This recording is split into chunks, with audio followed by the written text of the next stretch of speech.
Hello and welcome to SBS 101 Introduction to Anthropology. My name is Juan Jose Gutierrez and I'm your instructor for this semester. Let's get started. I'd like to talk today about human variation, which is one of the two chapters that we're going to be reviewing this week. This is chapter 6 of our book. And it talks about human variation. It talks about what are the reasons why we look so different in different parts of the planet, and what's the relevance and the relationship with the concept of race and other concepts. I'd like you to then, once more, if you haven't done it enough, think for a moment about race. But I want you to think about race not so much as a sociological concept or political concept, but as a biological concept. So you need to know that race is, as this chapter is going to let you know, is not a concept that it's one that we use comfortably in human biology, hence in anthropology. We think that race actually misleads and it doesn't have much substance to it. And I want to explain why. Race is not something that it's a concept that helps understand human genetic variation. So we'll explore this in the next few slides and certainly in your readings and the clips that I have prepared for you. Now, human variation is a reality. It's out there and it's evident. We look different. We have different colors in our skin. We have different blood types. We have different facial features and so forth and so on. So where's this coming from and how is this related to our long-standing history in the planet as species? So for example, we have a certain number of individuals, which is understood as the ratio or the frequency of presence of different blood types, and we can see that different parts of the planet have different frequencies. And this map that I have is related to the blood type O. So it's quite present in Latin America, but not as much in Central Asia. So what's the meaning of this? Certainly, one thing we have to acknowledge is that there's a variation in the way we look and certain of our features all over the planet, and we need to understand why is that and what its importance. Okay. So one thing that the chapter approaches well is understanding how race is a misleading concept, and it has a political and social history that was very present in the 19th century with the expansion of and the empowerment of European nations all over the planet. So it's not really a scientific knowledge, scientific concept, and would like to stress that we shouldn't be using it as such. So let's explore that. Perhaps the most distinctive feature of race, when anyone says race, we think skin color. And there's been a different distribution of humans, and again, as I was saying, of numbers of individuals of one type or others. The frequency is different in different parts of the planet. Brown people would be located in countries like Latin America, India, and so forth and so on. Black people are mostly from Africa and Australia and whatnot, and white people are living more towards the north of Europe. And why is this? I mean, it's a fact that there's a frequency. What explains this? That's a question. All right. Let's first and foremost, before we go into the distribution of what the so-called races in the planet, let's first address why is it that the concept of race is a concept that it's problematic for biologists and for anthropologists. This clip that I'm going to show you, I'm just going to show the introduction for now, but it is a clip that I want you to watch on its entirety. So when we're done with this quick review that I'm giving you on the chapter 6, you should come back to this PowerPoint or slide presentation that is posted on iLearn and watch this really interesting and informative clip on its entirety. So let's take a look at the intro, just like a teaser for you.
Okay, so that's an introduction for that clip. I hope you take the time to take a look at it on its entirety. Quite an interesting one.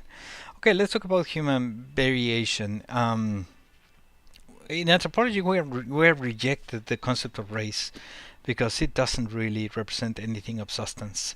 It just pays attention to the externality, but nothing about the true uh, um, essence and nature of humans. Let me give you an example of my reactions to race. When I get the form from the office of the census and they ask for my race, I have actually written down my race is human, and that's it. I understand what they ask because monies are allocated in different regions and parts of the nation depending on the so-called race that we have. And historically, we have actually dispossessed, denigrated, um, and made all kinds of political bad decisions based on the color of the skin. So race is in that sense sociologically real, but is it something that is fundamentally real? And the answer is a resounding no. There's nothing in terms of race, understood as color of skin, that is of scientific value. Uh, the color of the skin is an outcome of processes, but those processes are similar in every single human being. Every human being is a human being, is the same species regardless of the color of their skin, and we know that because it's not just the way we understand ourselves as species, but because there's no foundation for any racial separation. There's no subspecies of humans. There's only one human race, and that's it. Um, there's been two ways in which we have explored biological diversity historically. One has been this very misleading idea of race as a classification that is valid, but the other one is the explanatory approach, which is the one that we use in anthropology and biology. That is, we need to explain and account for the diversity, and how is that to be explained as part of what's the nature of humans in different parts of the planet. Um, just to clarify, when you talk about race, to have a race proper, what you need to have is a segment of a given species that has been geographically isolated for such a long period of time that you actually develop distinct biological and genetic traits that are unique to that subdivision. In that sense, there's no human who has that. Human populations have not been isolated enough time to develop such traits and to become a discrete groups. So there's only one race in when you talk about humans. Um, but the phenotypic traits, that is, traits that we can see as externalities of our genetic makeup, are ones that are there and need to be accounted for. So part of what we do in this chapter is also exploring what explains certain of our biological and genetic traits. There's many more than the color of the skin as phenotypic traits and biological traits that are worth exploring. And we'll take a look at some of those in a couple of slides from now. Um, so I think I already mentioned color-based racial labels are not accurate because they don't represent anything of substance, biologically speaking, and it is problematic. There are people of in Europe that are darker than people in Africa. There are people in Africa that are lighter than people in Europe. So how do you explain? How do we account for that? There are many groups that wouldn't fit neatly in the three large categories that we use to define races: black, white, and yellow. So it's just not a good idea to do that, to explain human diversity in terms of race as it was understood in the 19th century and a good part of the 20th century. However, it is fascinating to take a look at the origin of the differences in more modern humans. The clip that I have posted here, in just like the prior one, I want you to take a look on its entirety. It's an excellent documentary from National Geographic, in which they actually trace the differences of human groups all over the planet, showing our origins and how, by mapping the genetic information, they can actually tell us how closely related we are to other human beings. And what's so surprising, and you will see that on the clip, is that you can find a person that you would consider to be an African American standing within the group of Europeans. We tend to think of the president of the United States as African American, but he's just as European as he is African American, because of the parents and his ancestors. So the color of the skin is actually quite confusing more than explanatory. And this clip is great in terms of explaining some of those basic concepts. So let me just give you a teaser and then we'll move on, but you will look at it on its entirety as soon as you have a chance. Here we go. Welcome home, everybody.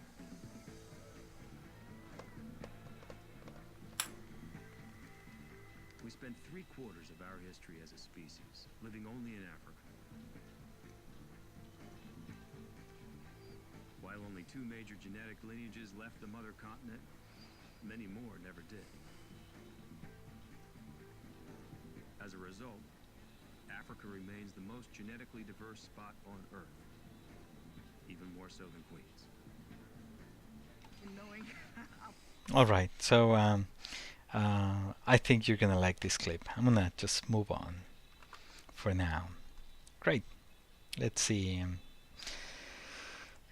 Conventional geographic racial groups. Let me talk a little bit about the explanation of the skin color. So you might want to ask, well, okay, so you're saying that skin color is not but epidermic and skin deep, but we have different skin colors. How do you explain that?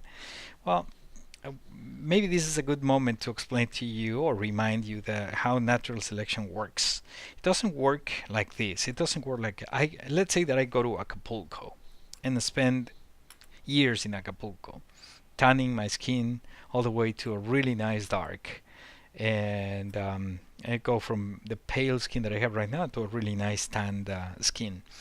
Because I have now a darker skin, and then I have kids. Those kids are not going to be inheriting the color of my skin, my Acapulco skin. They're going to be inheriting the color of the skin that I have on me as generically determined by my gene traits. So if my partner happens to be just as pale and white as I am, my kids are going to be white and pale. They are not going to be tan because I got a tan in Acapulco. What happens is that just as that, there's a chance that one of my children is going to be lighter than other kids or darker than my other children, just because we have gradual and normal genetic mutations every now and then. If you have brothers and sisters, not one looks alike unless you are twins, and that difference is precisely what allows for this the origin of the diversity. So let's say that a number of kids remain in Acapulco for the rest of their lives, and that we have UV radiation and whatnot, and eventually some of them will get skin cancer if they don't take care of their skin carefully, particularly if they have a pale skin. Those who died sooner than the others are less likely to have more children. So if one of my kids actually had a darker skin, and because of the melanin and the tone they were better protected from the sun rays, then they might be likely to have more kids, and the chances that they will look like they themselves are higher than looking like other brothers. So the dark skin actually goes to the next generation, and because those that have darker skin that place are more likely to have more offspring because they are less exposed to illnesses, then those are the ones that are going to eventually prevail. So like in this short drawing that I have here. So imagine that the sun of Acapulco is this crow, and then the sun's going to be picking on those who do not have those with lighter skin, which are here represented by the green beetles, whereas the ones that have darker skin are less selected by the sun as targets for cancer. So these guys, the guys with the darker skin, eventually will overrun in numbers the guys with the lighter skin, which in this case again is represented by the green beetles. So that's the way natural selection works. All right, let's keep going. Um, the other thing that is surprising, and you will notice, is that actually just measuring the color of the skin is not enough, because you might have people in Asia that are paler than people in Africa and Europe and so forth and so on. So it's just not a good marker, and it's prone to making um, uh, bad connections and bad distinctions among people in the planet. Um, so, anyways, let me move right along because I don't want to make this too long today. That's the radiation. The book actually spent some time showing advantage and disadvantage of the skin color, and this is just to show why certain skin colors are selected in different areas of the planet, and through many generations eventually becomes a more prevalent color in that place. But the initial humans who had the information, the genetic information, are exactly alike those who move to other places where lighter skin color is selected as advantageous. So take a look at this form, which is interesting because it shows advantages and disadvantages of skin color. All right. I mentioned before that we have a number of genetic traits other than skin color that are interesting to explore. Um, and those traits are selected because those traits might give certain advantages to different populations. But let's just explore a few of those traits that you might or might not be aware of. For example, our lobes. The lobes can be attached or free, and that's a trait. If you have the lobe attached, you know that because the attachment is lower than the actual lower section of your ear. If the attachment is higher, then you have a free lobe. Free lobes are actually dominant traits. So parents with free lobes are likely to have kids with free lobes. Okay, let's keep going. Um, Other traits is if you can actually roll your tongue. That's a trait that it's inherited genetically. The shape of your hair in your forehead, if it's pointed or not, that's a genetic trait. Whether or not you can bend your little finger. Um, Follow this example here. You put your hands open in a flat surface, and if the tip of your pinky fingers actually stay straight, that's a genetic trait. If you have them as bent, then that's a dominant feature.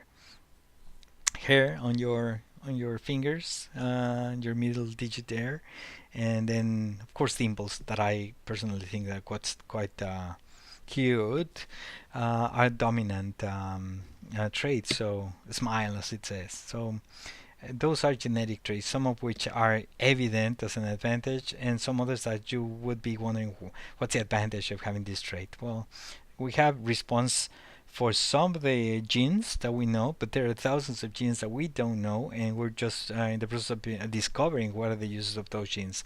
The human genome map has been already completed, but that doesn't mean that we understand every single gene and what the gene would do. But the one thing we know for sure, and that's really interesting and prominent in this chapter, is that the genes have a lot to do with resistance to different diseases. So, for example, the frequency of blood in different parts of the planet has a lot to do with the frequency of certain diseases that have been present in our long-standing evolutionary history. So, certain people in certain areas will develop a blood type that actually it's prone to help them resist better those diseases more than others. All right. Um, and that's exactly what I was explaining here, the different blood types and how our long-standing relationship with germs and with infectious diseases actually has been a good part of determining who we are at the genome level, at the genetic level, and we don't see that. See, that is an important trait that is not visible, whereas skin color is not as important. Uh, other diseases, since we still don't have efficient drugs to deal with them, all we have is that certain individuals are more resistant than others, and scientists actually take a look at those individuals that are more resistant to try to understand what is it that you have as an individual that others don't have and that makes you more resistant to those diseases. Europeans, for example, have developed a great system of defense against germs and certain viruses that the Native Americans did not have. So when they came to the Americas, the big massive weapon that they had was not horses or spears or powder, but it was actually a biological weapon, which was the smallpox, and the population was decimated by illnesses. And this is because the Native American populations were not exposed to those diseases before, and hence they didn't have the antibodies to cope with it, or the genetic predisposition to cope with those diseases. So we're different, but within the same species. Other features that are important and interesting is, for example, the nose. Certain types of noses correlate, as Thomson rules indicate, to certain different types of temperatures that are prevalent in those areas. So colder climates will render the advantage for certain types of noses. So if you don't like your nose, think your grandpa and the prior generations and think of where they live, and that's why your nose has the shape that it has. And don't be mad; it's just a nice adaptation to those environments. All right. The same goes with the body of yours, the size of your body. In certain areas, it's more advantageous to be elongated and less exposed to sun ray, and in some other areas, it's better to be bulkier so that you actually get more skin exposed to the sun. And depending on that, those are traits that are selected through history and eventually gives different population different shapes. And that's another interesting aspect that it's explored in our chapter 6 of this book this week. Other interesting adaptations that you must consider is that there are different adaptations for the same problem. Not every human population has adapted to the same problem and responded in the same way. So you have Andeans, Tibetans, and Ethiopians that have reacted to altitude, for example, in different ways. Explore your book to find the answer to this really interesting phenomenon. That is, different responses to similar problems by different populations of humans. Last but not least, I'm going to leave you with this short clip on lactose intolerance or tolerance. And what it is, it's the book spends some time explaining why certain populations have developed tolerance, not intolerance to lactose. What's natural to humans and to animals that lactate when they're young is to stop lactating. That's what's natural. That's what's normal. And hence you lose the ability to digest milk that is otherwise difficult to digest. Why were we tolerant to lactose in many populations? Well, because maybe that was milk was available, and it was important to resist and be able to digest milk when there was no other source of protein available. So that's the theory, and it's a really interesting sort of explanation of phenotypic adaptation. All right, so I'm going to leave you with this clip, and I want you to keep an eye on those new concepts if these concepts are new for you, like phenotype and genotype, adaptation, genes, genotype, because that's part of the baggage of language that we want you to explore and learn by heart this semester. So I'm going to just run the clip for a few minutes, and then again, just like the other two clips, go ahead and come back to this presentation and take a look at it on its entirety. Another really interesting clip here.